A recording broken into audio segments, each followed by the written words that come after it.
I was finally like, this is now or never. And look, I was always there. Everywhere I traveled around the world, they wanted a sequel, and it was just never right. It's just the story wasn't right, but I'd lay there in bed, and I'm constantly thinking about stories, and I was like, okay, what if, how?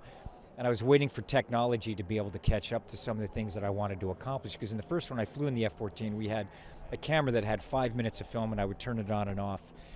And I waited to see where, and I did American Made, and when I was doing American Made, the aerials, it was always in the back of my mind that if I did Top Gun, what about this? And then McHugh and I did Fallout together, and we were developing those cameras for the helicopters and that aerial sequence.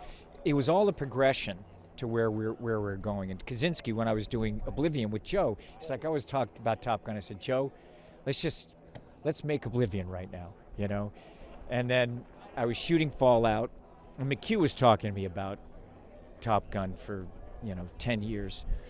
And it just came together.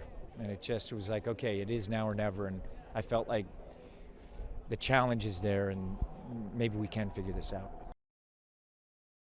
My whole life, since I was 4, I wanted to make movies. And I remember being on the set of Taps and thinking, if I can make movies the rest of my life, I'd be so happy. So it's kind of amazing. It's surreal. It's surreal that here we are, and I'm doing this, and it's surreal that it's Top Gun Maverick. 36 years. I'll hold that for you. I got it. I got you.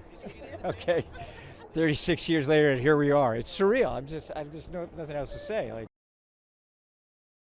not only training, but just structurally, making the movie coming up, in every way. That's technically challenging. It's emotionally, how do you create a story like this and constantly find the tone